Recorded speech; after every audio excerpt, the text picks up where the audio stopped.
오늘은 하나님의 품어주심이라는 제목으로 말씀을 나누고자 합니다. 한번 따라해 보세요. 하나님의 품어주심. 하나님의 품어주심. 영원히 감추고 싶은 과거가 혹시 여러분에게 있습니까? 오늘 본문 말씀은 어쩌면 이스라엘 사람들에게 있어서 가장 부끄러운 역사 중에 하나인 것 같습니다. 감추고 싶은 역사, 차라리 없었으면 좋았을 뻔한 그런 역사, 그런 내용을 담고 있어요. 본문의 내용은 이렇습니다. 야곱의 아들 중에 넷째 아들이 유다입니다. 이 유다가 결혼을 해서 3명의 아들을 낳았습니다. 첫째가 에리고, 둘째가 오난이고, 셋째가 셀라였습니다. 유다가 첫째 아들을 다말이라고 하는 여자와 결혼을 시켰습니다. 그런데 이 아들이 결혼한 후 얼마 되지 않아서 죽었어요. 이유가 없는 거예요. 자식이 없이 죽었습니다. 고대 중동 사회에는 이런 문화가 있었어요. 형이 자식이 없이 죽으면 그 형수가 동생과 결혼해서 아들을 낳습니다. 그러면 그 아들은 형의 아들이 되는 거예요. 그래서 형이 대를 이어가도록 도와주는 거죠. 그래서 이 다말이라는 며느리를 둘째 아들과 결혼시켰습니다. 그래서 아이를 낳으면 첫째 형의 대를 이어가도록 한 거죠. 그런데 어찌된 일인지 둘째도 다말이란 며느리와 결혼한 지 얼마 되지 않아서 죽어버렸어요. 유다에게는 큰 충격이었습니다. 그러면 이제 이 다말을 어떻게 해야 되는 거예요? 셋째 아들에게 보내야 되는 것이죠. 근데 마음이 찝찝한 거죠. 이 여자만 만나면 아들이 죽는 거잖아요. 두려웠습니다. 그래서 핑계를 댑니다. 얘야, 며느리아가야, 셋째를 너와 결혼시켜야 되는데 알다시피 셋째가 아직 어리지 않느냐. 그러니까 친정에 가서 셋째가 장성할 때까지 좀 기다려다오. 그래서 다말을 이제 친정에 보냅니다. 유다의 의도는 그렇게 조용히 관계를 끊고 싶은 거죠. 세월이 흘렀습니다. 그런데 시아버지인 유다가 자기 자신을 셋째와 결혼시켜주지 않는 것을 보고 이 며느리 다말이 마음이 조급해졌습니다. 그런데 그때 이상한 짓을 하게 됩니다. 이 다말이 과부의 옷을 벗고 창녀의 옷을 입고 창녀로 변장했습니다. 그리고 시아버지인 유다를 유혹해서 잠자리를 같이 갔습니다. 그런데 공교롭게도 임신을 하였습니다. 쌍둥이였습니다. 이 말씀은 우리에게 당혹스러움을 던져줍니다. 아니, 어떻게 이런 내용이 성경에 들어가 있을 수가 있는 거죠? 성경은 하나님 말씀 아니에요? 거룩한 말씀이잖아요. 우리가 거룩하게 살도록 안내해 주는 말씀이죠. 그러면 이런 내용이 없어야 되는 거죠. 그런데 성경을 읽어보면 이런 내용이 여과 없이 그대로 기록되어 있는 것을 우리는 보게 됩니다. 많은 분들이 생각하기를 성경은 좋은 이야기, 거룩한 이야기만 기록되어 있을 거라고 생각을 해요. 그러나 항상 그렇지는 않습니다. 성경을 보면 당혹스럽고 감추고 싶은 민망한 이야기들이 여과 없이 그대로 기록되어 있는 것을 우리는 종종 발견합니다. 왜 하나님은 이렇게 부끄러운 이야기들을 성경에 그대로 기록해 놓으셨을까요? 도대체 하나님의 의도가 뭡니까? 왜 이런 이야기들, 차마 설교하기에 너무 부담스러운 이런 민망한 이야기들, 어린아이에게 읽혀주기에 당혹스러운 이런 이야기들이 왜 성경에 그대로 기록되어 있는 것일까요? 하나님의 의도는 뭡니까? 왜 이런 것을 우리가 읽어야 되는 것입니까? 여기서 우리가 발견할 수 있는 진리는 뭡니까? 많은 생각을 하게 되는 것이죠. 오늘은 이 부분을 한번 우리가 생각해 보면서 왜 이런 부끄러운 과거의 역사가 성경에 기록되어 있는지, 그리고 그것이 우리에게 어떤 의미와 어떤 가르침이 있는지 생각해 보기를 원합니다. 먼저 사무엘하 11장 2절 말씀을 보도록 하겠습니다. 사무엘하 11장 2절.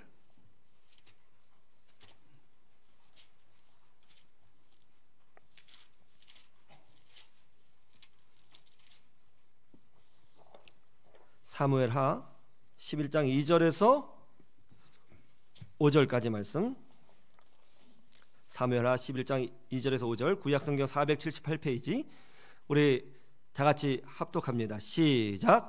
저녁때 다윗이 그의 침상에서 일어나 왕궁 옥상에서 거닐다가 그곳에서 보니 한 여인이 목욕을 하는데 심히 아름다워 보이는지라.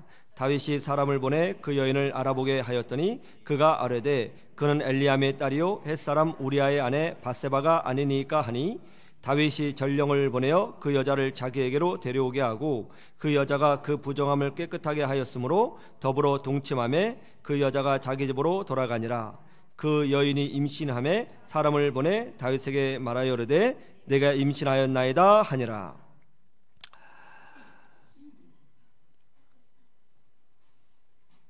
굉장히 당혹스러운 기사가 여기 또 나와 있습니다. 다윗이 자신의 충성스러운 부하인 우리아의 아내 밧세바를 범했습니다. 그런데 공교롭게도 임신을 한 겁니다. 다윗은 자신의 잘못을 가리기 위해서 전쟁터에 있는 우리아를 부릅니다. 그리고 술을 먹여서 자기 아내와 잠자리를 갖도록 의도적으로 밀어붙입니다. 그래서 밧세바가 임신한 아이가 자기의 아이가 아니고 우리아의 아이인 것처럼 속이려고 한 거죠. 그런데 충신 우리아가 아무리 설득하고 술을 먹여도 집으로 들어가지 않습니다. 다윗이 거듭거듭 권유를 합니다. 그동안 전쟁터에서 싸우느라고 피곤했을 텐데 들어가 쉬라. 폐하, 제가 어찌하여 집에 돌아갈 수 있겠나이까? 왜 그러느냐? 제 전우들은 지금 전쟁터에서 피를 흘리며 싸우고 있나이다. 그런데 어째요? 나 혼자만 편하겠다고 집에 들어가 잠을 잘 수 있겠나이까? 저는 이 자리에서 폐하를 지키겠나이다. 결국 우리아는 집으로 들어가지 않았습니다. 다윗의 마음이 조급해졌죠. 편지를 씁니다. 전쟁터 총사령관인 요압에게 이렇게 편지를 쓰죠. 요압아, 이 편지를 우리아가 들고 갈 것이다. 우리아를 죽여라. 전쟁터에서 가장 싸움이 심한 곳으로 가서 우리아만 남겨두고 뒤로 싹 빠져라. 굉장히 못됐죠? 요압이 그대로 순종합니다. 그래서 우리아는 죽게 됩니다. 물론 이 일로 인하여 다윗은 하나님의 심판을 받게 되고 가정이 붕괴되고 아주 비참한 고통을 당하게 됩니다. 여러분, 다윗이 누구입니까? 이스라엘 백성이 제일 존경하는 왕 아니에요? 이스라엘이 꿈꾸는 나라가 어떤 나라입니까? 다윗의 나라 아닙니까? 그런데 다윗에게 이런 추악한 과거가 있다는 거예요. 지금도 이스라엘 사람들이 당혹스러워합니다. 아니, 어떻게 이런 이야기가 성경에 기록되어 있을까? 정말 하나님이 우리 이스라엘의 명예를 생각하신다면 이런 기록은 빼셨어야지. 왜 이런 걸 그대로 남겨두셨을까?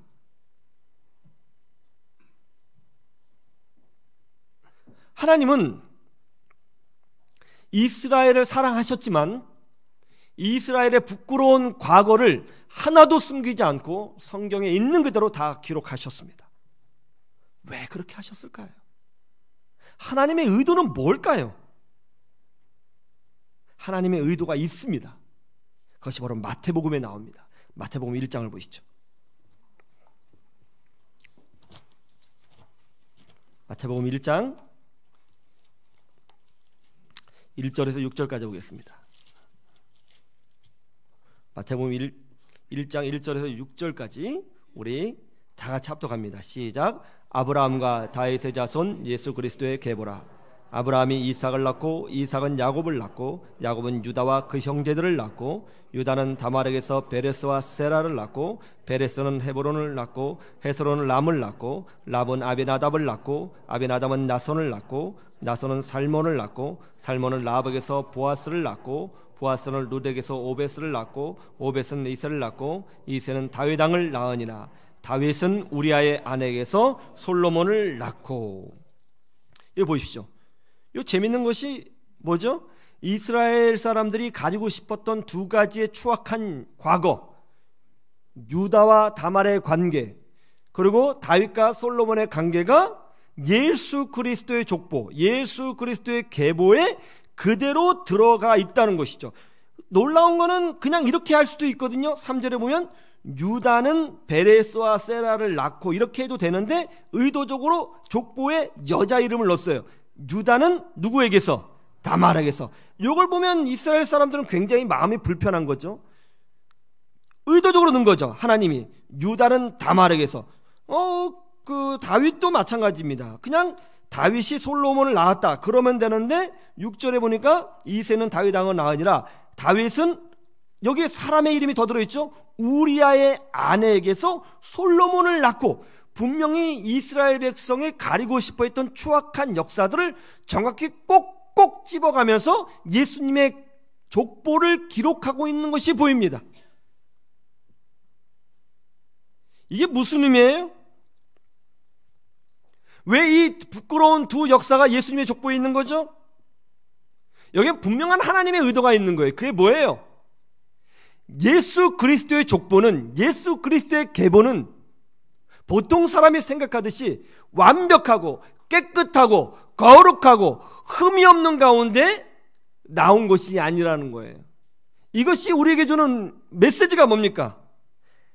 예수님은 완벽하고 거룩하고 깨끗한 사람들을 구원하기 위해서 온 것이 아니라 부족하고 과거가 있고 흠이 있고 연약한 부끄러운 그런 사람들을 구원하기 위해서 이 땅에 오셨다는 것을 분명히 하기 위해서 예수 그리스도의 족보에 이런 부끄러운 과거가 남도록 하나님이 허락하셨다는 것입니다.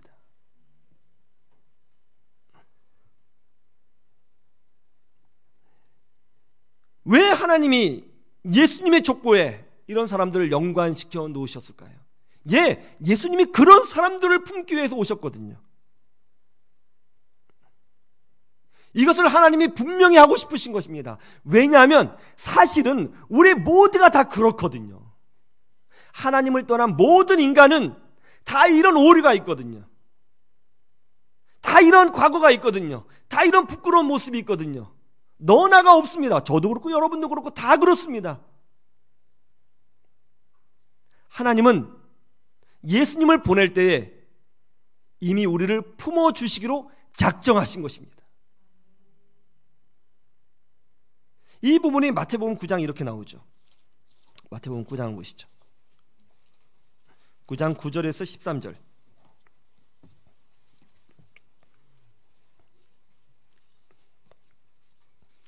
9장 9절에서 13절 제가 봉독해 드립니다. 예수께서 그곳을 떠나 지나가시다가 마테라 하는 사람이 세간에 앉아있는 것을 보시고 이르시되 나를 따르라 하시니 일어나 따르니라. 예수께서 마태의 집에서 앉아 음식을 잡수실 때에 많은 세리와 죄인들이 와서 예수와 그의 제자들과 함께 앉았더니 바리새인들이 보고 그의 제자들에게 이르되 어찌하여 너희 선생은 세리와 죄인들과 함께 잡수시느냐. 예수께서 들으시고 이르시되 건강한 자에게는 의사가 쓸데없고 병든 자에게라야 쓸데있느니라. 너희는 가서 내가 공의를 원하고 제사를 원하지 아니하노라 하신 뜻이 무엇인지 배우라. 나는 의인을 부르러 온 것이 아니요 죄인을 부르러 왔노라 하시니라. 마태라는 사람이 세간에 앉아서 세금을 걷고 있었습니다. 그런데 그때 예수님이 지나가시면서 마태에게 나를 따르라 그렇게 말씀하셨어요. 그러자 마태가 감격해서 하고 있는 일을 멈추고 예수님을 따르게 되었습니다. 그런데 아무리 생각해도 자기 같은 사람을 불러주셨다는 것이 너무나도 감사하거든요. 그래서 그날 밤에 동네 사람들을 불러 모아 잔치를 배설하게 되었습니다. 잔치를 연 것이죠. 그런데 더불어 이제 마태의 친구들, 같은 직장 동료들도 불렀습니다. 마태가 세금을 걷는 세리였으니 마태의 직장 동료가 누굽니까? 다 세리들이죠. 그 당시에는 창녀보다 더 더럽고 나쁜 사람으로 여겨진 사람들이 바로 세리였습니다.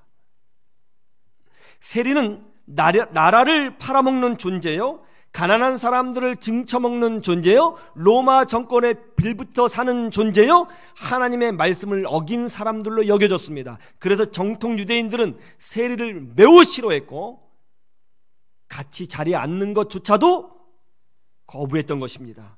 그런데 놀라운 건 뭐냐면 예수님이 그런 세리들과 함께 식사를 하시는 거예요. 이 모습을 본 정통 바리새인들이 화가 났습니다. 그래서 예수님의 제자들에게 따져 묻습니다. 아니, 당신 선생님은 어떻게 된 겁니까? 아니, 어떻게 저런 세리들하고 같이 식사를 하는 겁니까? 그 이유가 뭡니까? 그렇게 따져 물었어요. 근데 좀 흥분해서 목소리가 컸던 모양이죠. 예수님이 들으셨습니다. 예수님이 이렇게 답변해 주셨습니다. 건강한 자에게는 의사가 쓸데가 없고 병든 사람에게 의사가 쓸데있는 것 아니냐? 나는 완전하고 깨끗한 의인을 부르러 온 것이 아니요 죄인을 부르러 왔노라. 이게 무슨 말씀이에요? 예수님은 완전한 사람, 죄 없는 사람, 깨끗한 사람, 부끄러운 과거가 없는 그런 사람을 위해서 오신 것이 아니라 오히려 반대로 죄가 있고 부족하고 연약하고 과거가 있는, 울 수밖에 없는, 애통해할 수밖에 없는, 안타까워하는 그런 사람들을 구원하기 위해서 이 땅에 오셨다는 것이죠. 왜 이스라엘 역사 가운데 유다와 다말과 같은 부끄러운 역사가 기록되어져야 하는가? 왜 감추고 싶은 다윗의 역사가 그대로 성경에 나와 있는가? 그리고 그것이 왜 예수 그리스도의 족보와 연결되는가? 그 의도는 분명합니다. 하나님이 그런 사람을 품으시고 용서하고 구원하시기 위해서 하나님이 그들을 예수 그리스도의 족보에 연결시켜 놓으신 것입니다. 우리 하나님은 완전한 사람, 완벽한 사람을 찾으시는 것이 아니라 부족한 사람, 연약한 사람, 하나님의 은혜를 구하는 사람을 찾으시는 줄로 믿습니다. 하나님은 예수 그리스도 안에서 우리의 모든 부끄러운 과거를 끝나게 하시고 우리의 약함을 끝나게 해 주시는 것입니다. 오늘 말씀을 통해서 우리는 두 가지를 결단하셔야 됩니다. 첫 번째는 부끄러운 과거에 끌려가지 않아야 한다는 것입니다. 한번 따라해 보세요. 부끄러운 과거에 끌려가지 말라. 여러분에게 부끄러운 과거가 있습니까? 감추고 싶은 과거가 있어요? 말 못하는 그런 과거가 있습니까? 여러분이 예수 그리스도를 영접한 순간 그 모든 부끄러운 과거의 역사가 끝나고 완전하게 새로운 피조물이 되었다는 것을 믿으시기를 주님의 이름으로 축원합니다. 여러분에게 가리고 싶은 과거가 있을 수 있습니다. 그리고 남에게 절대로 말 못하는 과거가 있을 수도 있습니다.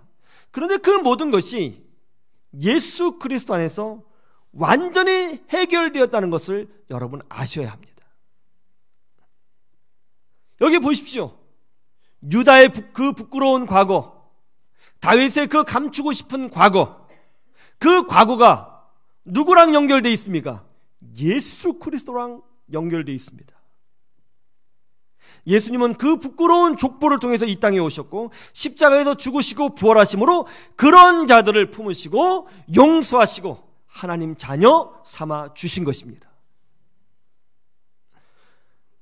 우리의 모든 과거는 우리가 예수 그리스도 안으로 들어간 그 순간 그 수치스러움과 고통은 끝이 나고 새로운 피조물로 거듭나게 되는 것입니다.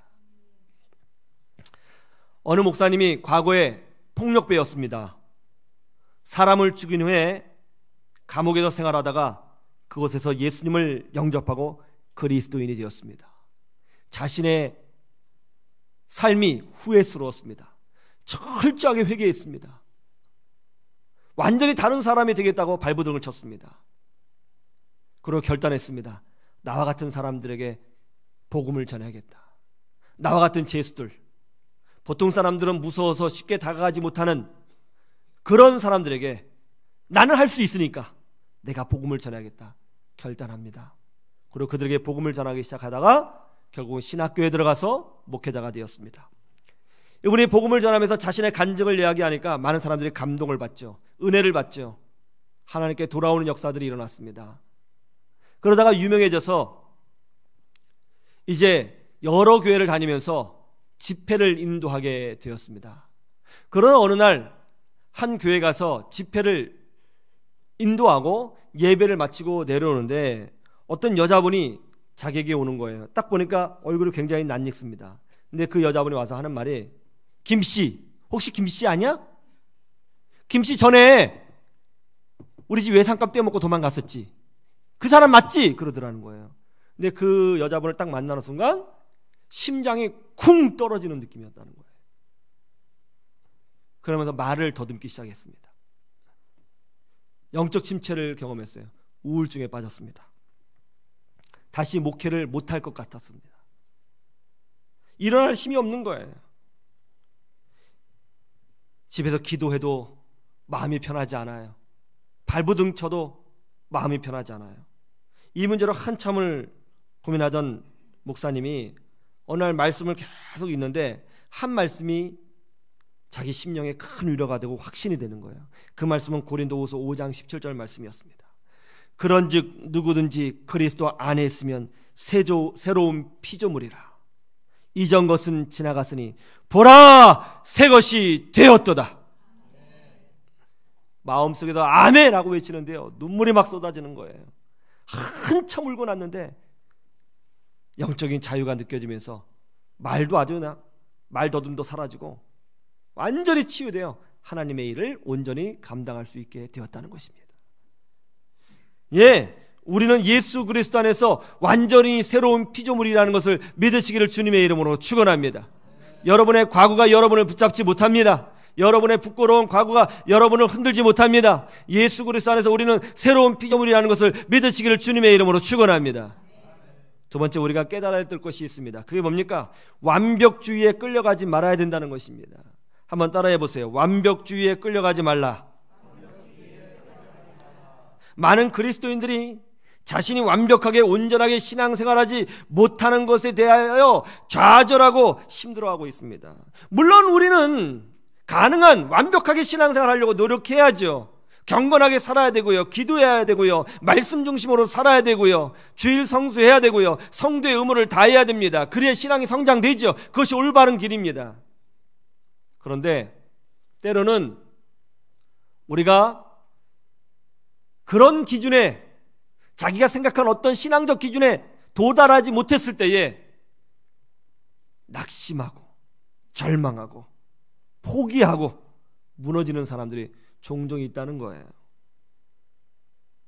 그리고 더 나쁜 게 뭐예요?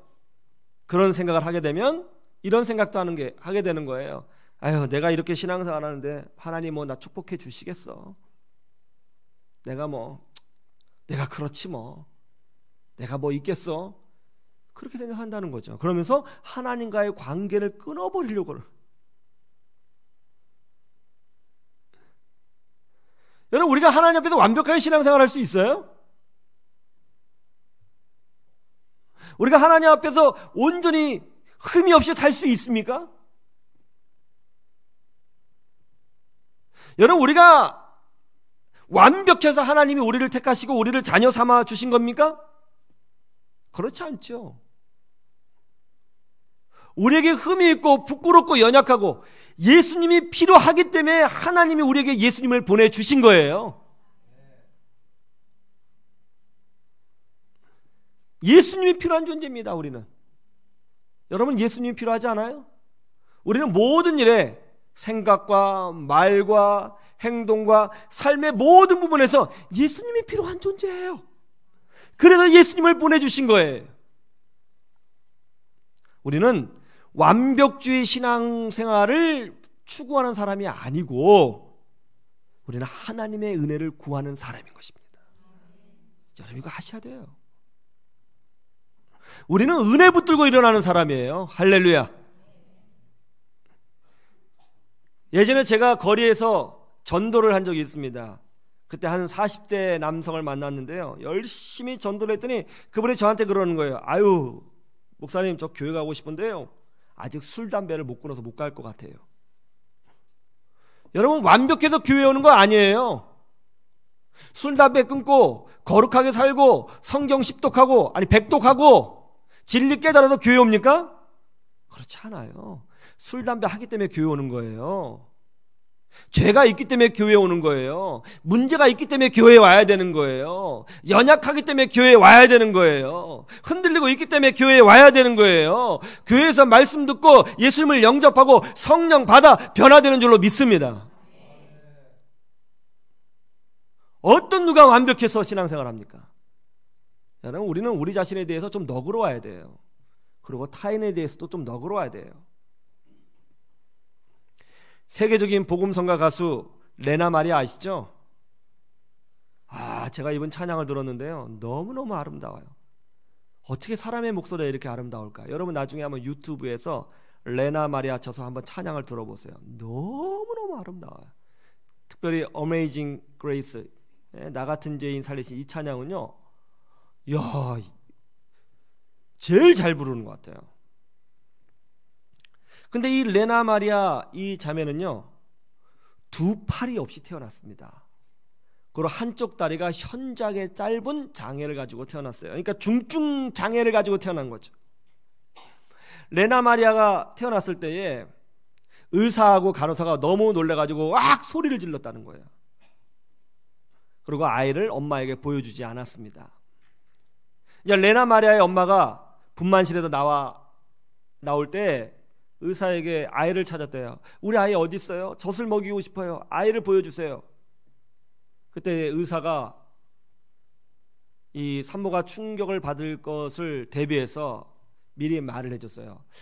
저 드릴 말씀이 있습니다. 뭔데요? 지금 태어난 아기에게 약간 문제가 있습니다. 어떤 문제인가요? 장애가 있습니다. 어떤 장애죠? 놀라지 마십시오. 두 팔이 없습니다. 그리고 한쪽 다리는 절반밖에 자라지 않았습니다. 그때 레나 마리아 엄마가 그래요. 그래도 보고 싶어요. 아이를 데려와 주세요. 그렇게 얘기를 했어요. 그 의사가 무거운 마음을 갖고 이제 아이를 레나 마리아를 들고 이제 산모한테 딱 줬더니 레나 마리아의 엄마가 한 첫 마디가 이거였다고 합니다. 아이를 딱 보자마자 정말 이쁘네요. 하나님 감사합니다. 그러면서 젖을 먹였답니다. 우리는 이 땅에서 신앙생활할 때 팔다리 없는 사람처럼 신앙생활할 수 있어요. 너무나 부끄러운 모습일 수 있습니다. 완벽하지 않을 수 있습니다. 그러나 우리가 예수 그리스도 안에 있는 한, 예수 그리스도의 십자가 은혜를 붙들고 있는 한 하나님은 우리를 보실 때 아름답다 말씀해 주시는 거예요. 이게 바로 복음이거든요. 복음.